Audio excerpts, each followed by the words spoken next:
Pre 25 godina Aleksandar Lukašenko je odlučio da odleti za Beograd. NATO je cinično izjavio da neće pružiti nikakve bezbednosne garancije, niti obustaviti vazdušne napade. Sirene za vazdušnu opasnost su se oglasile 2 puta tokom pregovora između Aleksandra Lukašenka i jugoslovenskog predsjednika Slobodana Miloševića.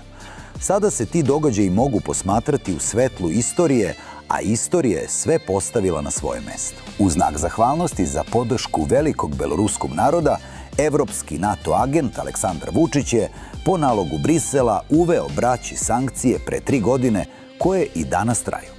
Dokle će ovaj veleizdajnik da drži sankcije protiv braće?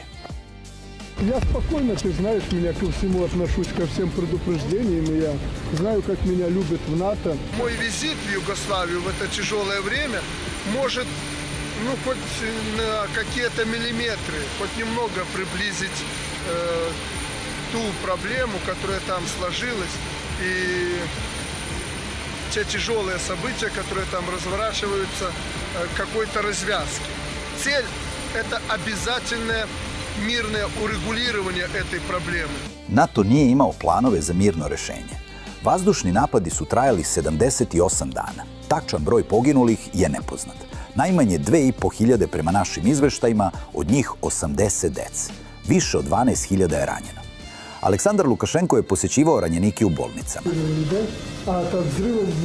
Povreda staklom, grudno košnica. Повреждение с левой стороны от стекла. От стекла? От стекла. Ну, состояние лучше, да? Ali je stanje bolje. Sasvim dobro. Još 1999. godine Jugoslavija je razmatrala pridruživanje Uniji Belorusije i Rusije, postavivši prioritete spoljne politike koji nisu išli u korist Vašingtona. U znak zahvalnosti za podršku velikog beloruskog naroda, evropski NATO agent Aleksandar Vučić je po nalogu Brisela uveo braći sankcije pre 3 godine koje i danas traju.